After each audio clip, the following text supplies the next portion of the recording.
We Go On is a low-budget, lesser-known horror drama film that I really liked. This one was on the Shudder app, I guess, or Shudder streaming service.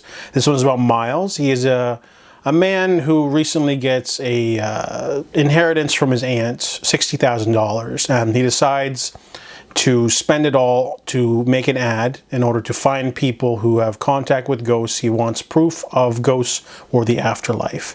And he is not of sound mind himself. He's got a lot of phobias. He doesn't like to drive. He doesn't like to leave the house. He works from home doing editing for late night television shows like infomercials and things like that. So his mother, Charlotte, she's the only real person in his life, close personal attachment that worries for him. And after she sees the advertisement online, she decides to hang out with him for the next couple of days. And they basically explore all the leads. And he ends up finding something a lot more terrifying than he thought. So this movie is really slow and methodical, but it's really based in character development. We get a real feeling of Miles and his backstory. His mother is probably the strongest part of the film. Annette O'Toole, if you're not familiar, she played Martha Kent in the Smallville show. So she's a really strong performance in this film. She kind of grounds it and elevates his performance. He's okay.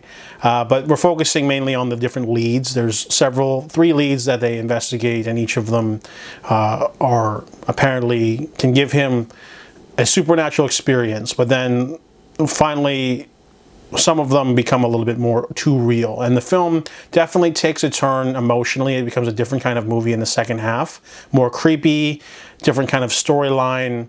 The movie's a little bit uneven, to be honest. In terms of plot, the last 20 minutes is just a little bit weird. But overall, a strong recommendation if you like something creepy and a little bit different from your usual ghost flick. This one definitely has some interesting character development themes and flashbacks. There's a lot more going on than just, I want to find ghosts. There's some other themes in there that are just a little bit icky, and I really like the sort of world building of the rules of the thing. So overall, I didn't want to get into the plot too much because, you know, but overall, We Go On is a pretty strong offering. Some small roles in there from famous actors too, but definitely worth checking out if you're into something more supernatural. So I give We Go On a 6.5 out of 10.